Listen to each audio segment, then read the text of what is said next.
எல்லாருமே பார்த்தது ஒரு எடிட்டட் எபிசோட். இந்த மாதிரி ஒரு எபிசோட விஜய் டிவியில் போடுவாங்கன்னு நான் சத்தியமாக எதிர்பார்க்கவே இல்லை.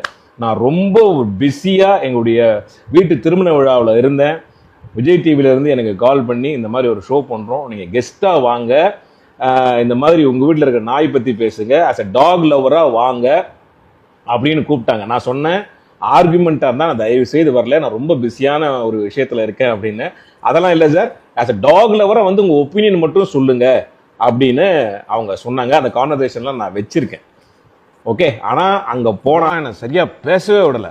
ஸோ என் அன்பான ஒரு வேண்டுகோள் என்ன அப்படின்னா, உங்கள் எல்லா விருப்பத்தோட விஜய் டிவி நிறுவனத்துக்கு அந்த unedited version of the episode அதை நீங்கள் போடுங்க. ஓகேவா? மக்கள் வந்து எவ்வளோ ஒரு துடிப்பாக கொந்தளிச்சு என்னென்னமோ கமெண்ட் மேலே போட்டுட்ருக்காங்க. டாக் லவ்வர்ஸுக்கு எதிராகவும் அதாவது எவ்வளோ மோசமாக அந்த விமர்சனங்கள் போயிட்டுருக்கு.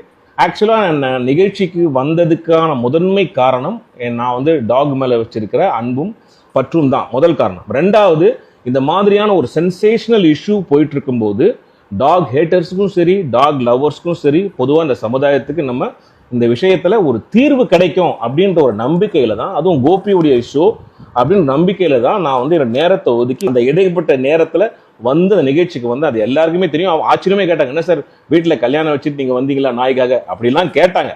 ஆனால் எபிசோட் பண்ணும்போது பார்த்தீங்களா 9 மணிக்கு மேலே வரக்கூடாது, அதை மட்டும் போட்டாங்க.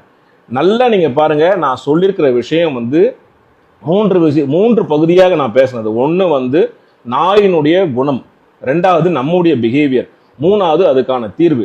அந்த தீர்வையும் நம்முடைய பிஹேவியரையும் சொன்னதை வந்து அவங்க போடவே இல்லை. 9 மணிக்கு மேலே நாய்க்கு தெரியாது நீ நல்லவனா கெட்டவனா அப்படின்னு. அது டெரிட்டரியில் மார்க் பண்ணி வச்சிருக்கோம். வந்தா கொலைக்கும் கடிக்கும் புது ஆள் வந்தா அப்படின்றது தான் நாங்கள் பதிவு பண்ணேன். ஆனால் வெறும் 9 மணிக்கு மேலே வரக்கூடாது, 11 மணிக்கு கூட யாருமே ஏரியாக்குள்ளே வரக்கூடாது அப்படின்னு கட் பண்ணி அவர் கேட்ட கேள்வி ரியாக்ஷனில் இதை வந்து போட்டிருக்காங்க. நீங்கள் பார்த்த எபிசோடு வந்து ஒரு சினிமா தான், எல்லாரும் கட் பண்ணி ரியாக்ஷனோட போட்டிருக்காங்க. ஒரு நாய்க்காக பேச வந்தவங்க எல்லாமே இன்னைக்கு ட்ரோல் செய்யப்படுகிறாங்க. இந்த நிகழ்ச்சியை பார்த்தீங்கன்னா rich versus poor, haters versus lovers அப்படி ஆகி போச்சு. அந்த மாதிரி ஒரு டிபேட் நிகழ்ச்சி இருக்கக்கூடாதுன்னு தான் என்னோட தாழ்மையான ஒரு ஒப்பீனியன். இந்த நிகழ்ச்சி இந்த மாதிரி ஒரு சென்சேஷனுக்காகவும் ஒரு டிஆர்பிக்காகவும் இந்த நிகழ்ச்சி வந்து நடந்திருக்கும் போது எனக்கு ரொம்ப ஒரு எனக்கு பார்த்தீங்கன்னா ஒரு மன உளைச்சல தான் இருக்கு. பொதுமக்கள் யாரும் தயவுசெய்து என்னை தப்பாக நினைக்காதீங்க. அப்படியே நீங்கள் என்னுடைய பேச்சால் உங்களுக்கு யாருக்காவது காயமடைந்தீர்கள், பாதிக்கப்பட்டவர்கள், உங்களுக்கு அது தப்பாக தோணுச்சுன்னா தயவுசெய்து என்னை மன்னிச்சிடுங்க. தீர்வு கிடைக்கும் அப்படின்ற ஒரு நோக்கத்தை நான் நிகழ்ச்சிக்கு போனேன். ஆனால் நான் போன எண்ணமும் வேறு, அங்கே நடந்தது வேறு. உங்கள் அன்பை என்றும் நாடும். படவா கோபி. நன்றி. Love you.